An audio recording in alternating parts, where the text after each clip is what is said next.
Hi, everybody. Welcome to another episode of the Healthy, Wealthy, and Smart podcast. I'm your host, Stephanie Weyrauch, and today I am joined by Jen Peters, our very special guest. She's going to talk to us about inner childhood trauma, how to heal from that. And, Jen, when I was looking at the stuff on your website, I was so impressed with the information that you have that's so easily accessible to everybody on this topic. I know that this is a topic that many of my healthcare colleagues have struggled with their patients. Just trauma informed care is a huge part of healthcare hmm now.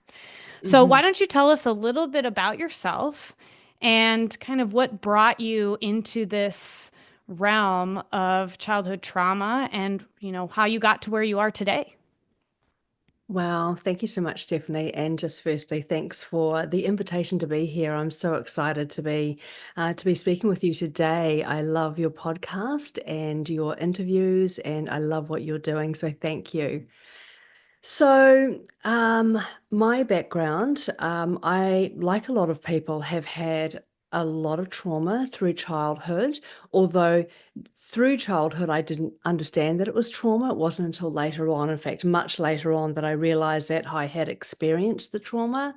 But I'd had a lot, starting with adoption, that really kicked off a lot of unworthiness and rejection and abandonment trauma, and that really started the ball rolling for me.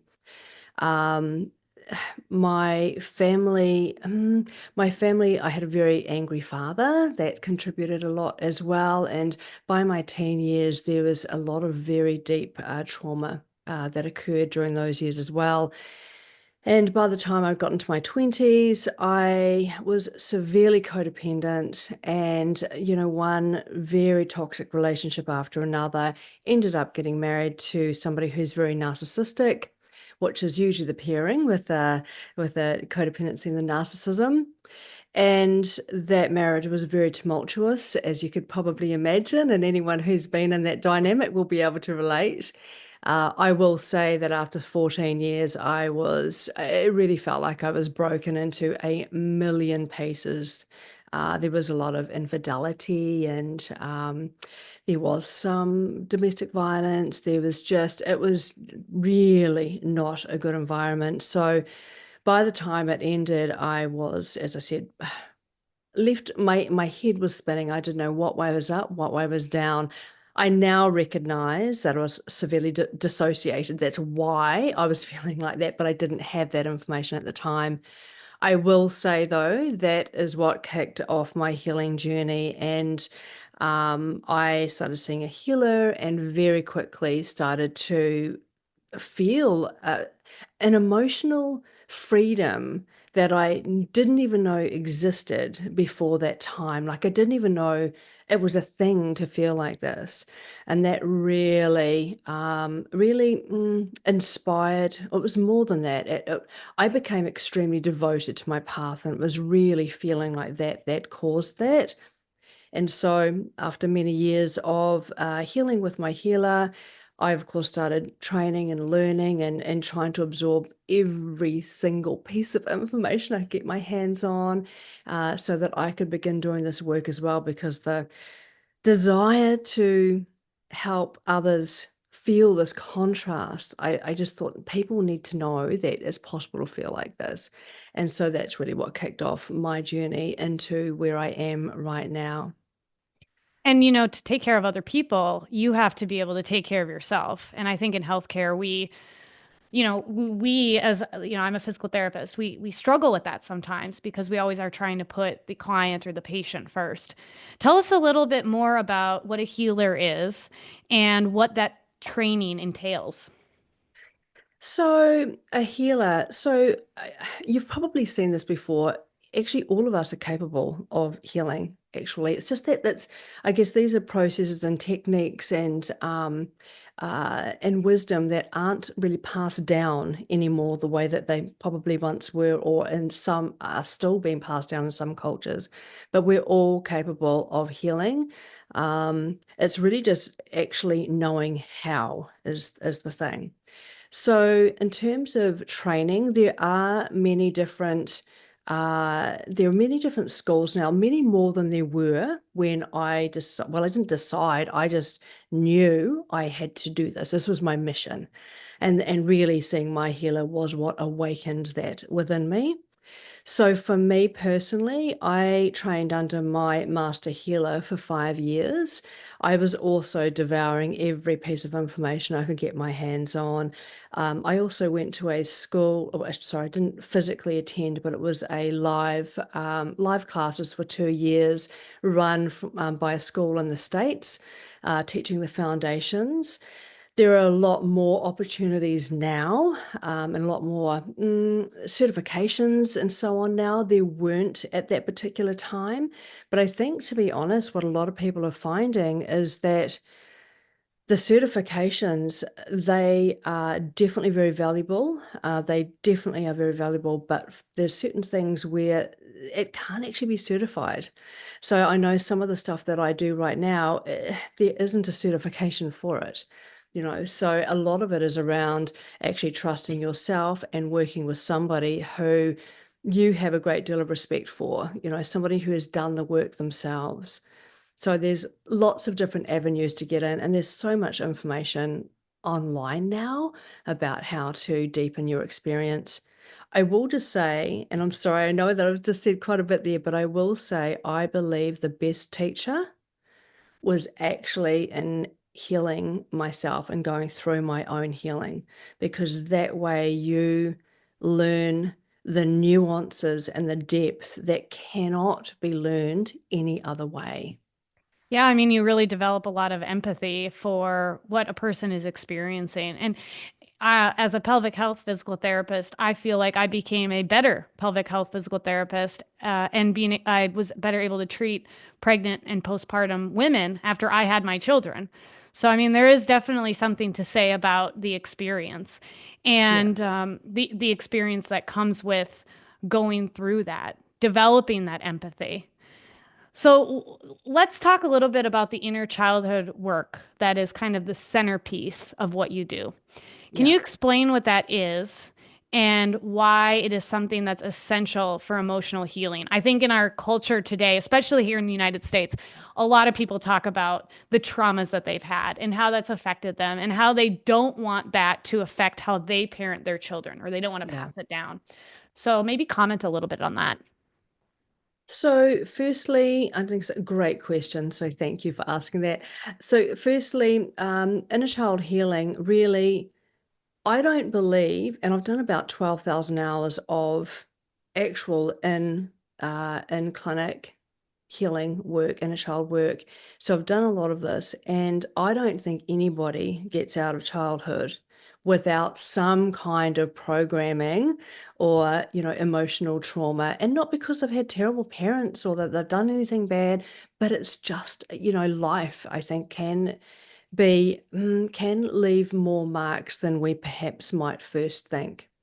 So inner child healing really centers around going back to those younger parts of ourselves that are still hurting. Because what happens is when we experience something that others may not see as traumatic, but we have perceived it in that way for one reason or another, and those parts of us are actually split off, and they are frozen in time at that emotional developmental stage and age they were when that particular trauma occurred. And so those parts are still exist, and we've all got many, many, many of those parts. Obviously, some have more than others, and some are more impactful, but we've all got them to some degree. And so those are the parts when we are doing inner child work that we're going back to, and we're actually everyone's got a different way of doing it. For me personally, we're seeing them, we're hearing them, we're finding out how are they feeling, what do they need, what do they need to say, because most of them weren't given a voice. I also like to look at what beliefs they've formed, what patterns they've formed. And that when we look at the patterns, that is what we see reflected in our adult life. So the inner child work really is going back to these little ones and tending to their needs, meeting their needs, finding out what they are, giving them what it is that they needed at that time and didn't get, and bringing them back in and integrating them within ourselves. And as we do that, we literally dissolve or collapse whatever hidden blocks are sitting there because of this trauma, or whatever dysfunctional patterns might be sitting there because of this particular trauma. But it's very beautiful work. When you mentioned patterns.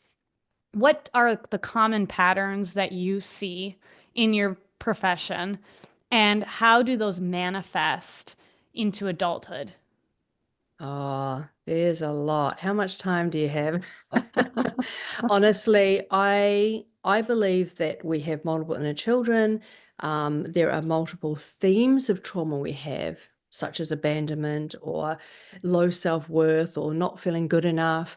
And within each theme, there will be a set of beliefs. Take low self-worth, I'm not worthy. I'm not worthy of good things. And with each belief, there will be a set of patterns. So if there's a pattern of, a belief that I'm not worthy, which is extremely common, there will be patterns like, if I'm not worthy, I have to settle for less. I can't ask for more. I can't ask for that pay rise because, after all, I'm not worthy of it. Or it might be, if I have a belief that I'm not worthy, one of the patterns might be, and I'm sure some of your listeners will probably recognize this, they will put up with certain things in relationships in particular, but also in friendships and in the workplace, that actually isn't okay. And I know for your audience, there's a lot of business owners here. So the way low self-worth might play out as a pattern is, we might undercharge. We should be charging a certain amount. We know that our service is worth that, but we just can't. So that is a low self-worth wound playing out normally.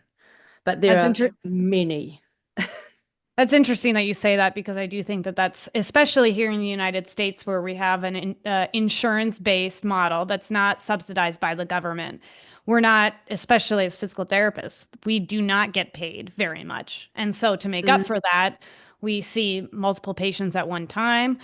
Or when we do go out on our own, it's really difficult for us to ask for a price that we think we're worth. So I think that you make a really good point in that. Um, how can you give us an example? You talked about how one of the inspirations for pursuing this healer career is your own personal experience. If you don't mind sharing, could you talk about maybe a pattern or two that you had, and how you were able to overcome those patterns, and what that looks like today now that you're kind of past some of those issues that you've mm, had? mm. So the one that just comes straight to mind, and bearing in mind, honestly, we have hundreds. Our whole life is like a network of these patterns. It's quite alarming when you start diving in. Um, but one that comes straight to mind when you mentioned that was not good enough. That was such a big wound for me. And so when we feel not good, when we have a belief that we're not good enough, and just bearing in mind this, the belief is subconscious. In the intellectual, we might know that we are more than enough, like it wouldn't even enter our heads, but that's only that sort of 5 to 10%. That 90% underneath is telling us that we're not enough. And so some of the ways that that would play out for me, one of the big ways was accepting very toxic behavior, because after all, I wasn't enough, so I didn't deserve to have more, right? Now, the other way the not enough wound plays out, and played out for me, and it's very common with others as well, is we will overfunction. Nothing's ever enough. We've got to do more and more and more. And so in a relationship, you'll be constantly standing on your head trying to prove your enoughness. So it might be that we're not skinny enough, or we're not pretty enough, or we're not earning enough, but it's just not enough. And so that's where the overfunctioning comes in. And I know that certainly was the case for me. You'd end up doing, well, I would end up doing sort of a couple of hours a day at the gym to be skinny enough. Maybe if I'm skinny enough, then he won't cheat on me. That kind of stuff comes in. So through this work, I've had to go in time and time and time again. And through the inner child work, that's what's healed these aspects, which is why I do it, and why I use it in my practice. But through doing this work, not only has that healed, you also unlock certain wisdom as well that you wouldn't have had access to before. But so for now, I don't tend to overfunction. If I want to do more, I'm aware that I'm doing more. I'm aware of why I'm doing more. It's usually because I love what I'm doing rather than feeling like I have to prove myself. Hmm. Also, Yeah, the comparison. yeah, I think that the overfunction aspect is another cultural phenomenon that we experience in, a capitalistic society is that, we always need to make more money. We always need more time. Like it's just very difficult for us as a society to overcome some of those. What Mm, advice do you have for, you know, parents or for somebody like me who's in a society who want to maybe prevent our children or our family members from experiencing some of these same negative traumas or experience or developing these patterns that we're talking mm, about as they face their own childhoods. mm. Really great question. And it's so hard for parents. It's so hard because honestly, I think most parents are having to work. Both parents are going to be working if both parents are there. There's just not the time, that children need to build that really healthy emotional foundation. But to your question, the big thing, honestly, is to do our own work, to do our healing work.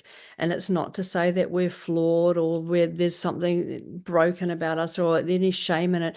The fact is we've all got some level of trauma from childhood, even if it's not obvious.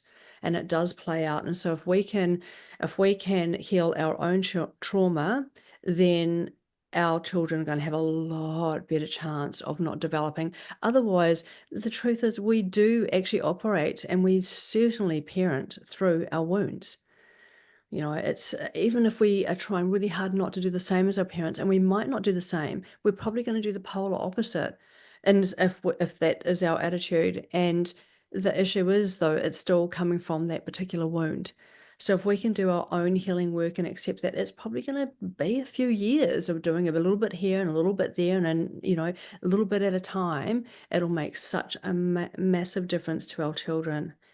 Yeah, I Um, mean, oh, go ahead. no, no, you go. I've just got I a was little tip around that once we've finished this Yeah, question. well, I was going to say that you know, it it's it's interesting that you say that we have to be able to do our own healing work because again, going back to these patterns that you talk about, unless we're self-aware of the patterns that we exhibit, it's really difficult for a person to stop these patterns. And we see this all the Mhm. time in chronic pain as a physical therapist. It's hard Yeah. to stop this pain cycle if you don't know what is triggering your pain or what is affecting your pain. So, there's lots of ways that a person could do this. They could seek out a healer, they could seek out a psychologist, they can seek out a counselor. What are some of the advantages or reasons that somebody should seek out somebody like a healer versus a counselor? And what's the difference between getting help from somebody who wants to work on some of these issues? Really great question. Thank you. So, firstly, I believe that all modalities absolutely have their place and they all have a great deal of value. It's just a matter of finding what it is that aligns with you in particular. I will say that oftentimes when people come to me, they have done many years with traditional therapy and they've gotten so far with it, but they have that sense that there's more there. It's like it's scratched the surface. They've had some improvements, but they just can't get their hand on what else is there, but they know that it's there.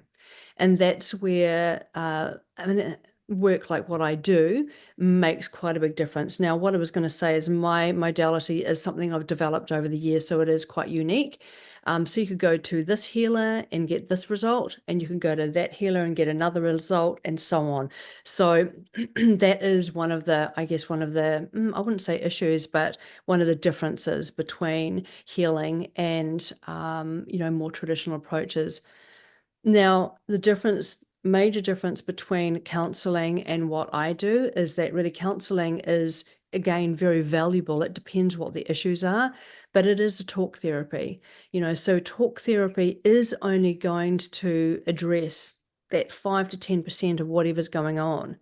The patterns that are playing out, the reason you're feeling depressed, the reason certain things are happening, the anxiety, all of that is coming from trauma that's trapped in your body, in your subconscious mind, in your nervous system, and it's not going to be touched with just talking. Yes, you can have the awareness, and yes, you can put in particular strategies, but again, that's only dealing with that 10%. You really want to come down into the foundation to where the actual trauma is sitting and address the core trauma at the foundation, and that will collapse the rest.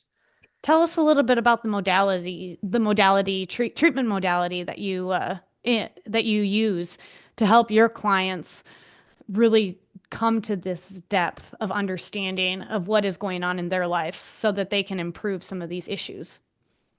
Okay, so with my modality on the outside, it looks, I guess, more traditional. We will be having a conversation like this. There might be a particular area that we are wanting to heal. We were talking about the not good enough before, so that might be it. So I would ask them to look at a particular time where they felt really not enough. They might have been really comparing and seeing themselves as falling short or whatever the situation was, but you want to look at that trigger.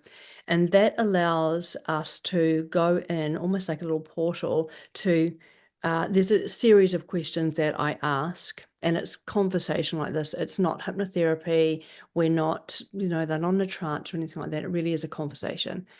But there's a series of questions that I'll ask that will actually go in layer after layer, and we'll look at what's the trauma is on the physical, what it is on the emotional. Then we actually connect with the inner child or inner children. Now that they could be teenagers, but most of the time they are children. But we will connect with the parts that are sitting inside that part of their body that is still hurting. And we will ask a series of questions, and we can see very clearly exactly what happened, who was involved, how it came about, but most importantly, we can see what that little one needs. And so that way we're able to meet their needs. I also, something that is a little bit different about my modality is that it's very detailed. So it goes quite a bit deeper than any other inner child approaches that I've actually seen before. So we go right down to look at the very specific beliefs that are formed, and again at the patterns, what patterns were formed as a result of that particular belief. And then we go through actually dissolving those patterns and beliefs. That's where I bring in energy to dissolve those patterns and beliefs, and particular tools from the higher realms, which I know sounds a little bit woo-woo, but it works.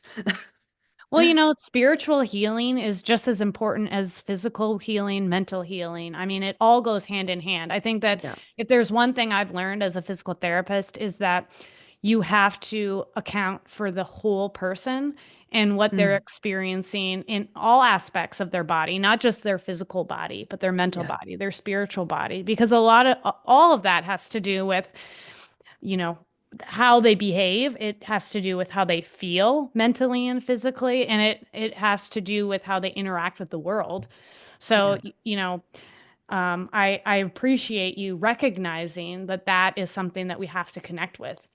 When, I'm a parent, so, I always think about these things with like my children. Like, how can I make sure that I'm raising a child who will be a productive member of society, Mhm. who, isn't going to be a people pleaser, but is also going to make sure that they're doing things that are benefiting the world. So, based off of this modality that you just mentioned, that you went in Mhm. depth with, what are some insights on that you could offer parents on how they can foster a connection like this with their child so that Mhm. their child feels comfortable talking about Mhm. some of these deep-seated issues that may come up as they grow up? Beautiful question. I love that you've asked that. So, I think the most important thing is connection with our children. Now, that means it doesn't have to be on a timer, but at least 15, 20 minutes a day for each child without your phone, where you're actually really engaging with that child. You're asking them how they are, you're listening to what they've got to say, but you are fully present with that child. Connection is so incredibly important. Like that is honestly, that's the key, is maintaining that connection with our children. Now, there's a couple of other little techniques that are so incredibly simple. I just wish more people knew about it because they were so simple. But and you can do this with adults as well, but especially with little children or anyone really, is listen for the words that they say. If you say, "Oh, how was kindy today?" or "What did you do with kindy?" and at kindy, and they might say, "I was really sad because Katrina wouldn't let me play." You would say something like, "Oh, I'm sorry to hear that. I'm sorry to hear that you were sad and that Katrina wouldn't let you play. That must have been really, really uncomfortable for you." So we use their specific words, like the words that the child says, and we try not to paraphrase it, but we use their specific words and we mirror those words back to them because that helps those children feel seen, they feel heard, they feel understood, and that's most of the issue. That's most of where a lot of our trauma comes from because that never happened. I So, love I love that you use the term mirror. It mm, reminds me of not only, first of all, taking a good medical history and also like as a business owner, listening to your employees, right? yeah. Like your employees come to you with an issue and being able to, like you said, mirror them. I mean, I think that's a great technique to really have people who are working for you or working with you feel heard so that, Mhm. they can continue to produce the way that we would like them to and Mhm. be able to represent our businesses in a positive light. Absolutely. It's about that being seen, heard, and understood. It honestly, depending on what's going on, it can completely dissolve whatever any kind of angst that was sitting there just like that. That's all it's required. Let's turn to the book that you wrote. So, you wrote a book called Coming Home: The Path to Healing Your Inner Child. What inspired you to write this book? And tell us a little bit more about it. Thank you. So it was a little bit of an interesting inspiration, actually. It was New Year's Day of 24, no, of 23, actually. And I do a lot of channeling and things like that as well. And actually, Jesus came to me, and I do channel from him from time to time. So that's not that unusual that he would appear when I'm, doing some channeling. But he was very different, and he literally said to me, "Your tenure begins today. This is what you are to do." And I literally sat there. It was like 7 o'clock and the thing is, it was the 1st of January. Like it was just very interesting on the timing as well. So I sat there and literally channeled 5 or 6 pages from him with instructions, what this book was to be, the purpose of the book, and so on. And so I thought, what am I going to do? I'm homeschooling my child. How am I going to write a book, when I'm homeschooling? So thankfully he is a teenager. So I thought, right, we'll write in the mornings when he's still sleeping and I won't get up until I've finished my writing. And I did that every day until I'd finished writing my book. So that was the inspiration. And obviously I didn't hesitate doing it. My mission is to make healing available to all. And so a book is actually the perfect way of doing it. And within the book itself, the first, I don't know, 30 or 40 pages is on my I guess, history. And the reason I've put that there is because I two things. I want people to know that no matter what they've gone through, because there's some pretty big things in there actually, that I had gone through as a teenager and so on. I want people to know that no matter where they are starting or what they've gone through, that healing is absolutely possible and available for them. And also, I wanted that people to be able to perhaps recognize themselves. And I have had a lot of people come back to me and say, "Oh my gosh, I couldn't put it down. This is exactly like my story." And so that just, yeah, that's exactly why I wanted to write this.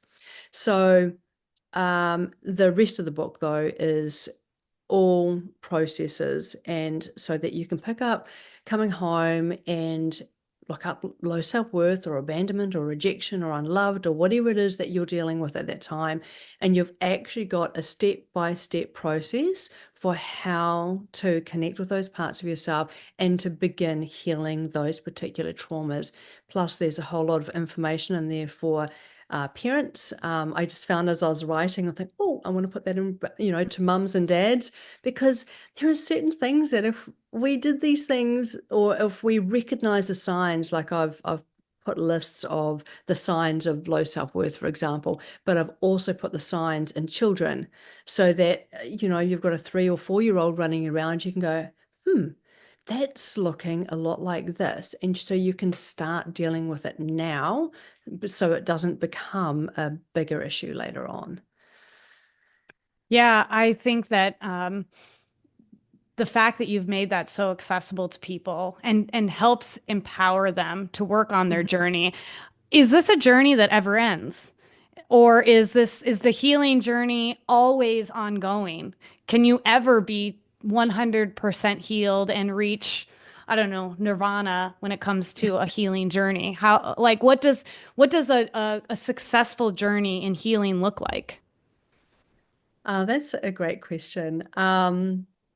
I don't know, I don't think any of us are really going to know until we get to the end, actually. But what I will say, is when we've got the right tools, I think healing mostly, I don't know if we're ever 100%, but we can completely change our life and create the most incredible life for ourselves through the healing work. So even if it's not 100% done, we've still got a pretty incredible life as a result of the work you've done.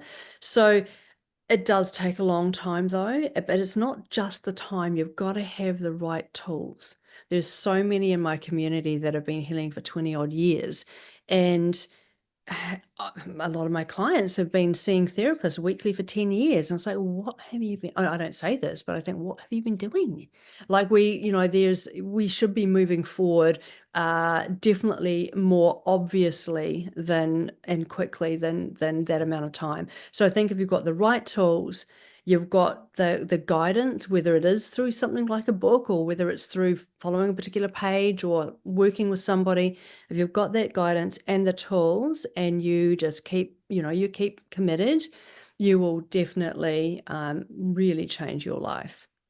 So then would the like a successful healing journey be something like you have self-awareness, you know when those patterns are starting to develop, you know how to maybe stop or reduce the pattern from developing, and potentially being able to utilize certain coping mechanisms to turn away from those patterns and have more healthy types of behaviors. Would you say that that would be something that would kind of be like a good outcome measure for people to look for if they're interested in like seeking out a healer for their healing journey?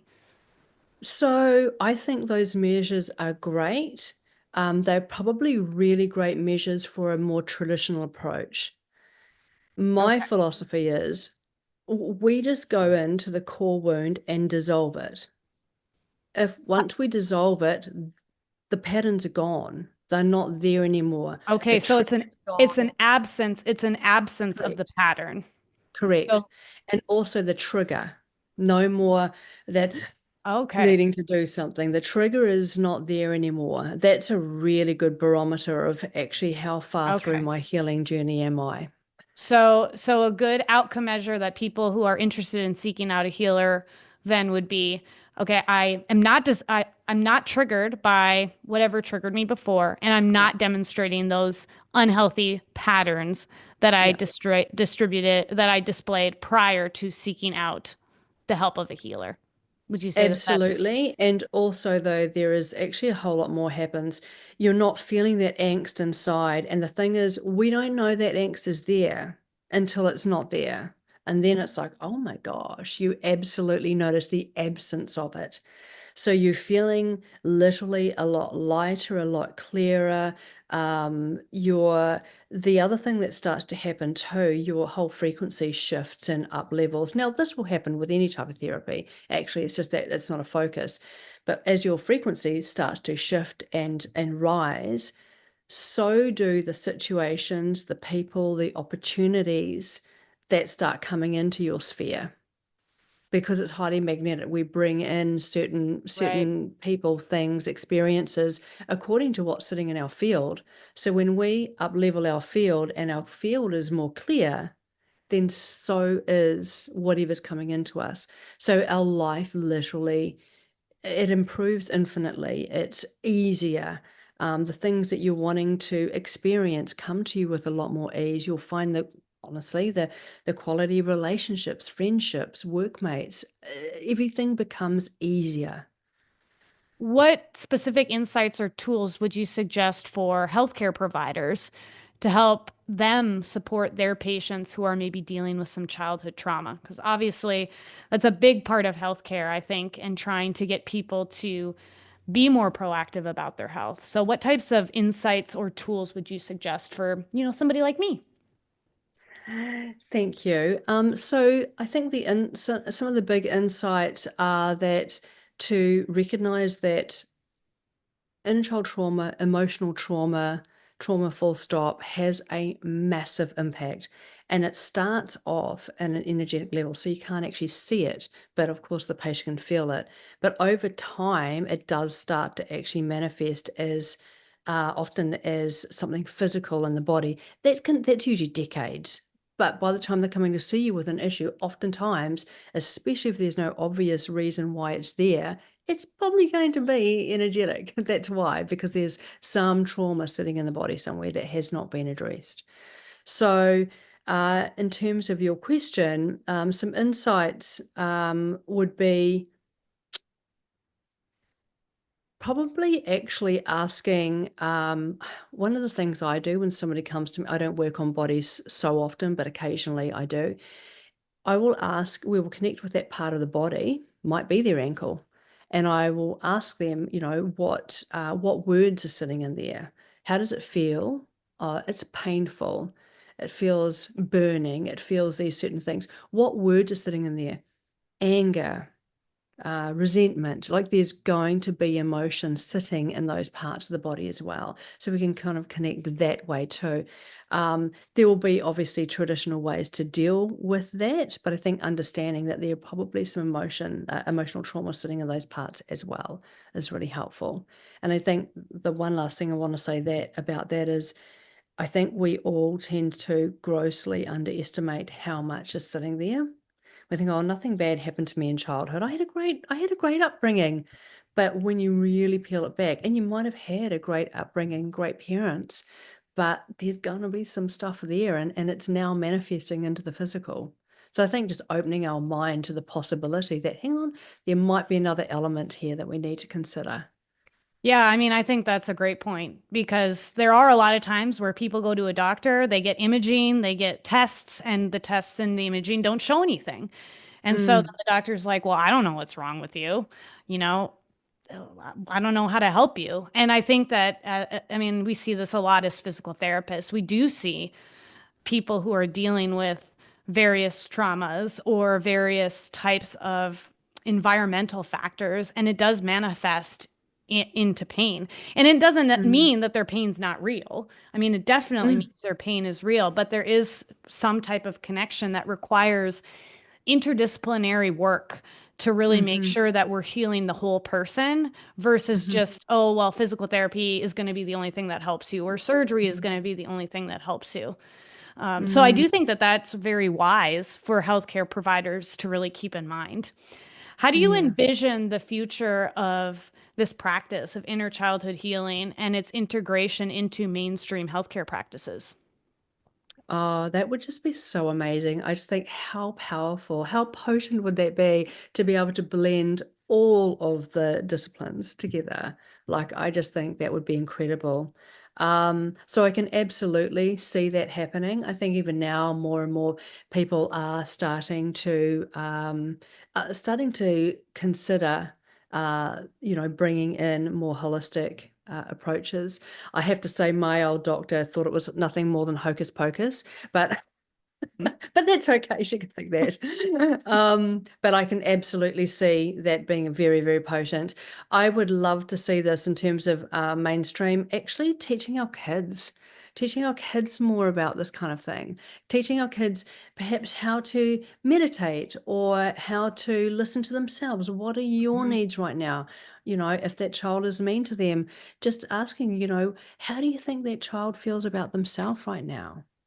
Do you think they Yeah. feel happy when they said that or not happy? And just starting to actually get them to really think of those sorts of things, teaching them how to clear their energy field or just to very simple things like just surrounding themselves in white light. Now, that's very fluffy, but we're talking like 3, 4 year olds here, but just very basic things like that. Well, I know you said it's fluffy, but I think it's so important, especially in a time like where our lives are so dictated by social media.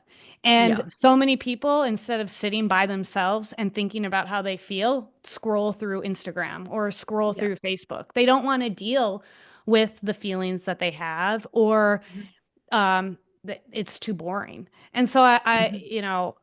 I will fight back against your word of calling it fluffy because, it is something that we are losing in our society. We're not Mhm. taking the time to think about our needs. We're not thinking about the time about how are we teaching our children to deal with the emotions that they're having, to name the Mhm. emotions, to calm those emotions. Mm. So, I do think that that's a really important point. And whether that comes Mhm. out in a healing practice or, Mhm.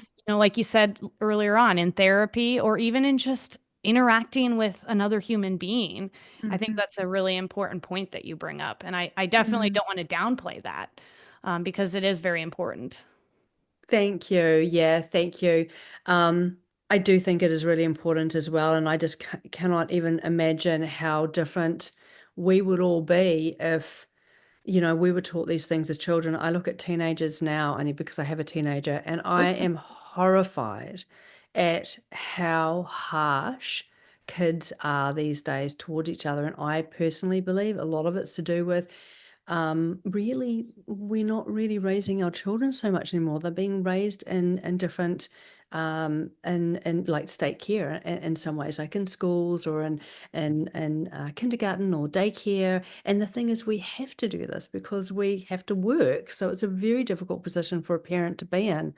But I definitely see the disconnection there, and I do believe that that has got a lot to do with what we're seeing with the youth today. Mhm. So the younger generation, if we can be teaching around connection and care for themselves, and then they will naturally be that way toward others as well. Yeah. And just recognizing when others are unkind to them, that it's not always, but it's mostly going to be about that person's really not happy. They're not happy with themselves. It's not actually about you. Yeah. Yeah. Well, Jen, I really appreciate you sharing this very unique perspective. I had never really heard of a healer before. I've never talked to one. So it's been such a joy to be able to get to know your profession and to understand your story and give people another opportunity to really delve into themselves and find another provider that can help them. We do finish our podcast with a question that we ask everybody. And so that question is, if you could give your 25-year-old self one piece of advice, what piece would it be and why? Well, such a great question, and I tear up thinking about it. That was a very difficult age and stage, and it was for about another 14, 15 years, I have to say. But I would probably let her know that she is so worthy. She is so worthy. And even though that is not always mirrored back to her, for her to know that she is loved and she is not on her own, because I I, know what that next few years looked like. I love Yeah. that. And I think that that's a lesson that we could all take, especially in healthcare, that, we're worthy of a lunch. We're worthy of Yeah. a break. We're worthy of getting paid more. And so, Mm. that's a lesson I think that we could all learn. Well, thank you so much, Jen, for joining us today.